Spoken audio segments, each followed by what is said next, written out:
بعد آ گئے ہم ساتھ نبھائیں گے، یہ ساتھ نہ چھوٹے گا، رشتہ نہ یہ ٹوٹے گا۔ میرے مرشد، میرے دل پر، میرے قائد، میرے رہبر، تم ساتھ۔ خطاں دا رولا پیا ہویا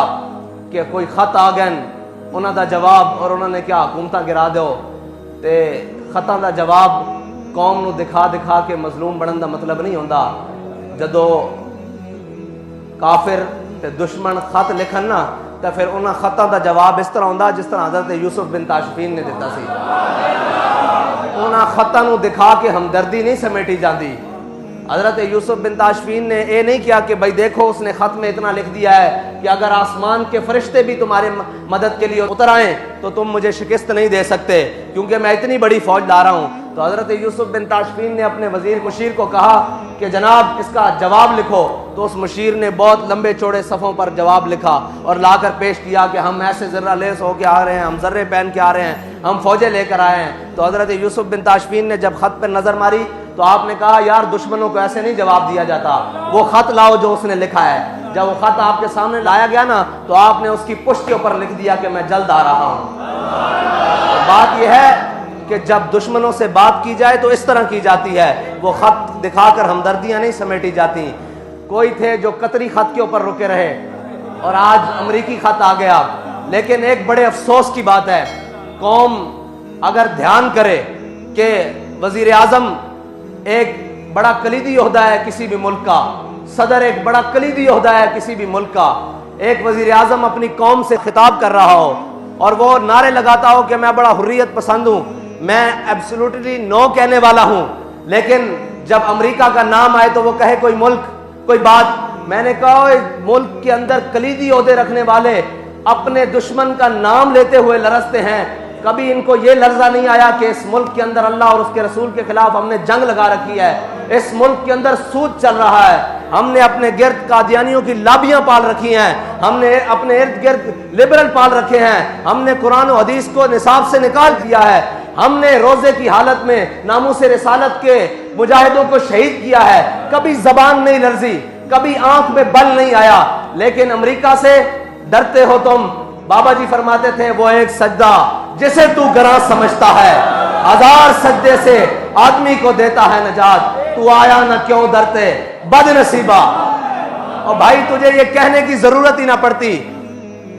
ساری قوم سمجھ لیتی کہ یہ کون تھا۔ امریکہ کی کیا جرت ہے، بابا جی کہتے تھے ان برائنر چوچوں کی کیا جرت ہے کہ محمد عربی کے غلاموں کے سامنے۔ لیکن بات یہ ہے تجھے تو حضور کی محبت کی چاشنی ملی نہیں نا، اگر ملی ہوتی تو امریکیوں کا نام لیتے ہوئے زبانیں نہ لرزتی۔ میں یہ سوچ رہا ہوں کہ نام لیتے ہوئے زبانیں لرز رہی ہیں تو اگر کہیں میدان لگ رہا تو ان کی تو ٹانگیں کانپے گی۔ اگر ان کو کوئی بات کر سکتا ہے تو وہ کوئی مولا کائنات کا غلام کر سکتا ہے۔ جب دشمن آئے ایسے چوڑا ہو کر تو آپ نے فرمایا ان الذی سمتنی امی حیدرا، فرمایا میری ماں نے بھی میرا نام حیدر رکھا، جھاڑیاں دا شیر۔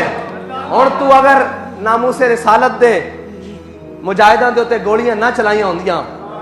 اور تو وہ وقت نہ گوایا ہوندا جڑا رب نے تینوں بڑا بہترین وقت دیتا سی، اور یہی گلاں اس وقت کھڑے ہو کے کر دیتی ہوندیاں کہ اوئے اسی سارا کچھ برداشت کر لواں گے، اسی امریکہ تے فرانس نو بھی دیکھ لواں گے، لیکن اپنے حبیب دی عزت تے سودا نہیں کر سکتے۔ تے اج اے لمبیاں تقریراں تے رو کے دکھان دی قوم نو ضرورت نہ پیندی۔ قوم تیرے پیچھے لوگ کہندے جی آپ اس کے ساتھ چلیں، میں نے کہا ساتھ چلنا پیچھے کی بات ہے، اگر یہ ناموس رسالت کے اوپر کھڑا ہو جاتا ہم اس کی جوتیاں اپنی پگڑی میں باندھنے کے لیے تیار ہیں، لیکن اگر کوئی ہمیں کہے کہ اقتدار کی خاطر اس کو ساتھ رکھو تو مر ہی جاؤں جو اس در سے جاؤں دو قدم، کیا بچے بیمار غم قرب مسیح چھوڑ کر۔ ایسا ایک اقتدار نہیں، ساری دنیا کا اقتدار بھی ہو ہم اپنے پاؤں کی ٹھوکر پہ بھی نہیں رکھتے۔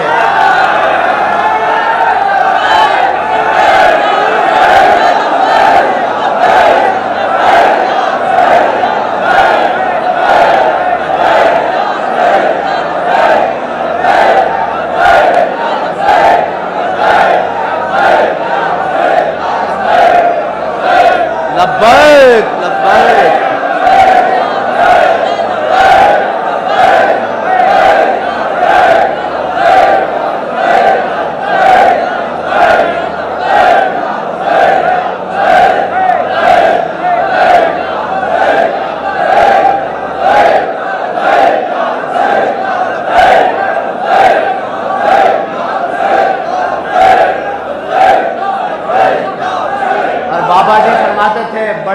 نصیب جو قرار تک نہ پہنچے۔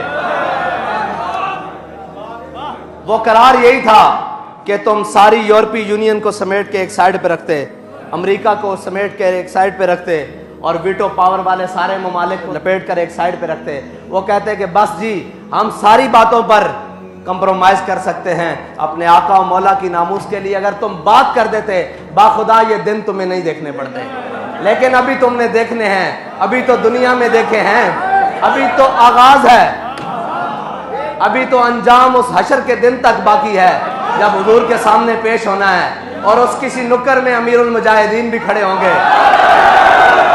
اور وہ یہ نہیں تم کہہ سکو گے کہ ہمیں بتایا کسی نے نہیں۔ بھائی تمہیں روڈوں پر روزے کی حالت میں خون میں نہا کر بھی بتایا کہ باز آ جاؤ حضور کی ناموس پر پیرا دے لو، تمہیں ہتھکڑیاں پہن کر بھی بتایا، تمہیں تختہ دار والی کوٹریوں میں جا کر بھی بتایا کیوں آ جاؤ واپس، ہمارا تم سے کوئی ذاتی جھگڑا تھا، ہم نے تم سے کوئی چیز مانگ لی تھی، تم تو بیگ اور گاڑیاں بھر کر لائے تھے، ہم نے ساری لٹا دی تھی کہ بھائی ہمارا سودا بازار مصطفیٰ میں ہو چکا ہے۔